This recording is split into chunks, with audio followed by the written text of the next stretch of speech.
Welcome back to Weekend Buzz, everybody. I'm Tamani Wooley. Well, Tennessee Williams' Pulitzer Prize-winning play Cat on a Hot Tin Roof is the latest production being staged by the Classic Theater Guild at Proctors this weekend. Maggie and Brick, who along with other family members, gather at a Mississippi Delta plantation to celebrate Big Daddy's 65th birthday. Brick, an alcoholic and former star athlete, is the favorite son.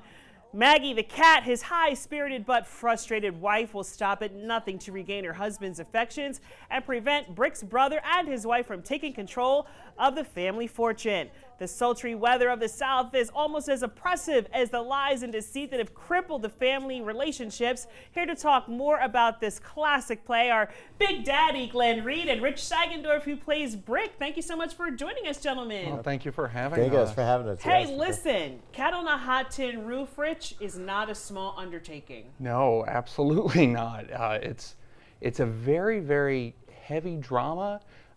It's got some lighthearted moments, but it's a long-winded show in a way. Like every character has a lot of monologues.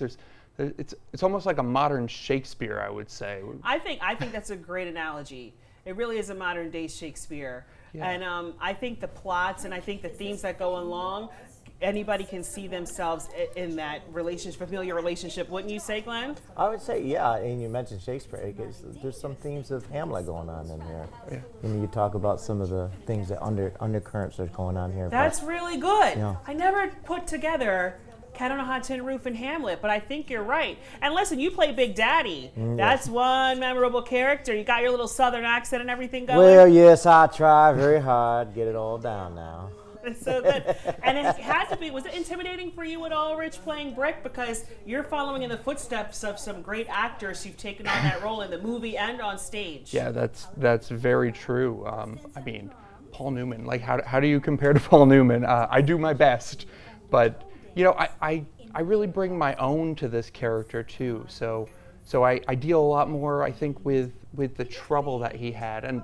And one of the advantages I have is that many people don't know the movie when it was released was heavily censored. So what Tennessee Williams' intent was for the show didn't really come through in the movie. So if you've seen the movie, you love the movie, I would definitely recommend checking out the play because it's much closer to actually what he wanted to say. What the playwright was actually intending. Yeah. And you're right. Back in those days, they did censor a lot. And when you think about it's a very sensual show, which I'm sure back in that day was like, oh no, we can't do it. Right. But I think the underlayers of the sensuality are really, really powerful.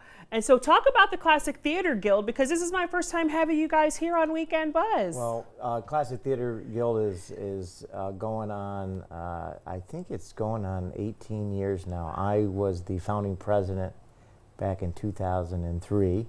And was recently president, and I directed, and we'd like to do classics.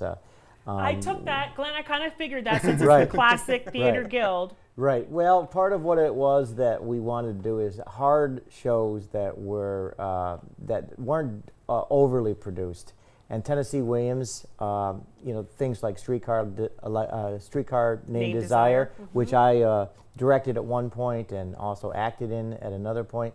And this particular play, these are not overdone shows. Yeah. And the themes are important, and that's why we try to do these kinds of plays, because it gives us an opportunity to show that we had an enormous wealth of talent out there in terms of writers, and we don't have to always look for everything that is new. Right. And there's nothing like a classic. I mean, I'm all for these jukebox musicals and, the new playwrights, but I think there's something to be said for those classic writers. And wouldn't you say, Rich, that Tennessee Williams' writing, there's a melodicness to it, there's a beauty to his words. They're just so well crafted. Yes, and I was actually just having a conversation with someone about this last night.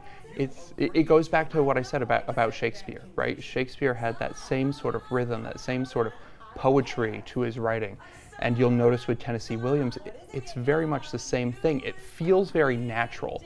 Feels like very natural dialogue, but there's such an underpinning, there's an intentional poetry to every word that he's written on that page. And man, nothing's by accident. Everything has meaning and a subtlety to it. Yes. That's so beautiful. I loved studying Tennessee Williams when I was in school. He was so good. And let's give a big shout out to Big Mama. Your Big Mama is pretty fantastic. Yeah, she is. She's great. She's been, you know, there's a lot of lines in this play. Yeah. A lot of lines in this play, and that's what, you know, you talk about the way he wrote, and a lot of the characters repeat themselves, and somebody like a Big Mama is there to kind of help us guide us into getting back to the.